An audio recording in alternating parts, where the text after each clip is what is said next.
নমস্কাৰ আজি ফাইনেলি মই সিএম অফিচত গ'লো দুপৰীয়াই মই তাত থাকোঁতে কমিউনিটি পোষ্টত দিছিলোঁ তো কি হ'ল কি আলোচনা হ'ল বা কি আজি মানে কৰা হ'ল এইবিলাক অকণমান আজি এই ভিডিঅ'টোত আলোচনা কৰিম তো মই অলৰেডি বহুত আগতে গৈছিলোঁ সিএম অফিচ যাম বুলি সিএম ছাৰক লগ কৰাৰ কাৰণে তো ফাইনেলি মই মানে এইকেইদিন এইটো কামতো অকণমান বিজি আছিলোঁ মানে ডেট নাপাওঁ কিবা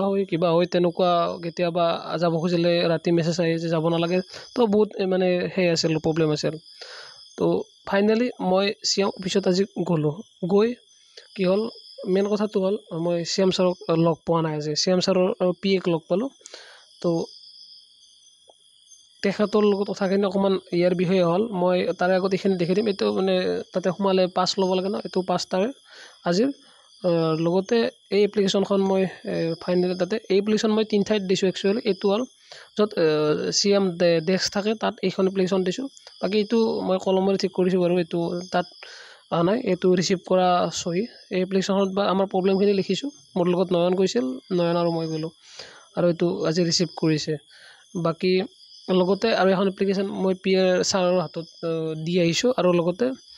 এই বিষয়ে মানে এপ্লিকেশ্যনখন পঢ়িয়ে গম পাইছে প্ৰব্লেমটো কি তো এই বিষয়ে মানে আলোচনা কৰিম বুলি কৈছে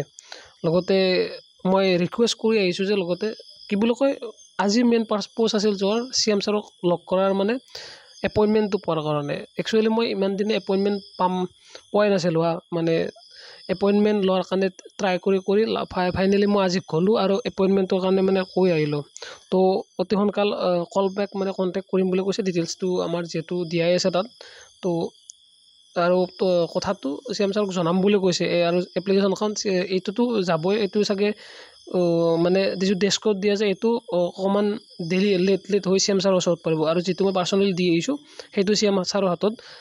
হয়তো আজিকালিৰ ভিতৰতে পৰিব আৰু সিএম ছাৰৰ হাতত পৰিলে নিশ্চয় চাব এইটো টপিক চাওঁ কি ৰিয়েকশ্যন দিয়ে যদি একো তাৰ পৰা মই এতিয়া অপেক্ষা কৰিছোঁ এইটো সপ্তাহত যদি মই সুধিছোঁ কেতিয়ালৈকে এপইণ্টমেণ্ট আহিব পাৰে তো কৈছে এসপ্তাহৰ ভিতৰত পাই যাব পাৰে যদি এসপ্তাহৰ ভিতৰত আৰু এটা এপইণ্টমেণ্ট পাওঁ মই দেন বুজিম যে আমাৰ বহুত কাম মানে ৰেছপন্স পাইছোঁ আৰু যদি একো খবৰ নাহে তাৰ পৰা খবৰ নাহিবও পাৰে তো তেতিয়া ভাবিম যে এই বিষয়টোত আমাক আৰু গুৰুত্ব দিয়া নাই আৰু মানে এইটো বিষয়ত মানে সিএম অফিচ বা আমাৰ তেনেকুৱা ক্ষেত্ৰত গৈ তেতিয়াহ'লে একো লাভ নাই তো ডিটেইলছখিনি ছাৰৰ হাতত মই আজি ভালকৈ ফাইনেলি দিলোঁ আৰু ছাৰৰ হাতত সিএম ছাৰৰ হাতত মেইনলি নিশ্চয় পৰিব আজি কাৰণ একদম পাৰ্চনেল এছিষ্টেণ্টৰ হাতত দিয়া হৈছে ভালকৈ কথা পতা হৈছে এই বিষয়ে আৰু লগতে এতিয়া কথা হ'ল যোৱা বছৰ আমি ডিজিপি ছাৰৰ ওচৰতো গ'লোঁ যোৱা বছৰ ডিজিপি ছাৰৰ লগতো 15-20 মিনিট একেলগে বহি নয়ন মই বহি কথা পাতিছোঁ ডিজিপি ছাৰৰ লগত ফেচ টু ফেচ য'তে প্ৰুফ যোৱা বছৰ দি দিছিলোঁ আৰু লগতে ৰাজ্যপাল ছাৰকো যোৱা বছৰ দিছিলোঁ আমাৰ কাটাৰীয়া ছাৰ যেতিয়া আছিল ৰিচেণ্টলি 2-4 দিন তেখেত ইয়াৰ পৰা গ'ল আৰু তো আগৰ যিটো প্ৰাক্তন আমাৰ ৰাজ্যপাল তেখেতৰ লগত অলমষ্ট আমি আধা ঘণ্টা কথা পাতিছোঁ যোৱা বছৰ মই ফেচ টু ফেচ বহুতে মাজে মাজে মই কৈ থকা দেখোঁ এইবিলাক মই এনে কওঁ বুলি তো তেওঁলোকে যদি এনে কওঁ বুলি ভাবে অফিচিয়েল কৈ তাতে ৰেকৰ্ডবিলাক ওলালে হ'ল মোৰ ফটোও পাব মোৰ চহীও পাব মোৰ ID প্ৰুফো পাব মোৰ এপইণ্টমেণ্ট কিমান তাৰিখে চব ডিটেইলছ পোৱা যাব তাত তো তেনেকুৱা কথা এতিয়া বাছ আমাৰ হাতত কৰিব লগা মই অকণমান অপেক্ষা কৰিব লাগিব আৰু কি হয়